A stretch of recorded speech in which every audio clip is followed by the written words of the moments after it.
ነገ በጧት ወደ ጎንደር መሄድ ሳይኖርብኝ አይቀርም። ለስራዎቻችን ስሌት ነው የምትሉት? ግድ የላችሁ ሳምንት ነው ቀረጻል። እስቲ ለማንኛውም አረሜል የለበት በሳባ እንዴት ነው?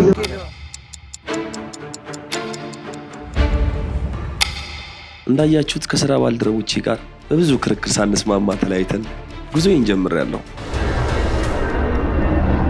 ጥንታዊቷ ከተማ ጎንደር ደርሰናል። አባቶቼ ጥሪ ያቀረቡት ለኔ ብቻ እንዳልሆነ የተረዳሁት ሌሎች አገልጋይ ወንድሞቼና እህቶቼን ሳገኘ ነው። አሁንም ጉዟችንን ሳንቀጥል አንቀርም። ከጎንደር ከተማ ወደ 130 ኪሎ ሜትር ያክል ርቀት ወደሚገኘው ወደ አንድ ገዳም እንጓዛለን።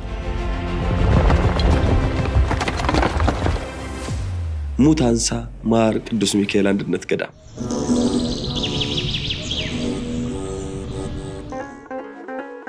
ገዳሙ ረጅም ጊዜ ቆይቷል። ምን ያክል ጊዜ ነው? ጸበል ከወጣ ወደ 17 ዓመት ነው። ገዳሙ ግን ከዛም በፊት በዛ ጅርማ ሚካኤል ይባል ነበር። እዚህ ውስጥ ነው እንግዲህ እናት አባት ልጆች ሆኖ እዚች ውስጥ ነው ማለት ነው የሚመጡት ጸበል ለመጠመቅ ማለት ነው። በጣም ያስገርማል። እናሽ ባትም ራሱ እንደዚህ ያለ ባት ነበር የነበሩ። ግን እንደሱን ያስከደናቸው ምንድነው? ወንድ ነው፣ ሁሉን ነገር ይቋቋማል።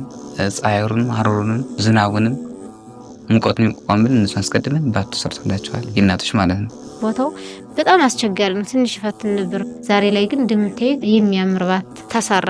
የኛን ችግር ስላየነው ከኛ ግር የሚመጡት ቶቻችን ወንድሞቻችን እኛ ያየነውን ችግር እንዴት በፍጹም አንፈልግም። ገዳሙ የእርሻ ቦታ የለውም፣ በጣም ራም ነው።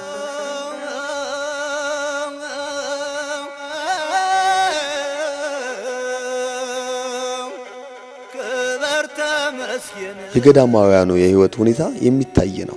አባቶቻችን መነኮሳት ያሉበት ሁኔታ እጅግ ከባድ ነው።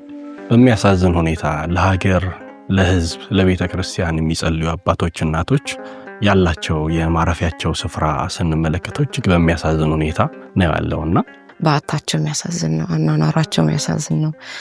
ብዙ ልፋት ድካም ያለበት ኑሮ ህይወት ነው የሚገፉት።